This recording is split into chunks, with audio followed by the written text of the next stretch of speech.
We have cultural taste for poverty. Really, it is the poverty that we have taste for more than the prosperity. I attended an interview on Channels Television some days back. Just before we started the discussion, they played this video of some young people in this country that wrote exams recently. They had to write the exams into the night. And in that video, you saw those young people holding candles and torchlights to write the exam. I said on TV that if it was elsewhere, that was enough to ground this country. If we understood the implications, because what goes into a mind comes out in a life. I said, you want to see what our country will look like in 20, 30 years' time? That's it. Because that is what is going inside these kids. If that is what is normal for them, that's what's going to be normal. So you wonder why somebody becomes a senator or becomes a governor and does not have empathy for poor people. That's why. If that was normal for me, why should it not be normal for you? Now that I have breakthrough, that's my breakthrough. God will do your own.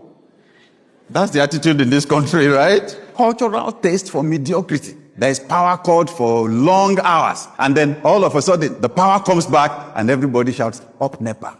And then, they supply the power for like 10 hours. And it's like, wow, they're really trying to supply darkness. I could go on and on. There are different areas like that where I see the cultural taste that poverty, underdevelopment has produced in us. I noticed something though. The person God would use to deliver Israel from Egypt and to take them to the promised land, you know what God did? He did not allow him to grow in the slave camp. He organized for him to grow up in Pharaoh's palace. The person that will lead us out of the mediocrity cannot be the one that is saying up NEPA because they brought power. It is the person that cannot take it, that thinks it's not normal. So God put him in a different environment so he could have a different cultural taste.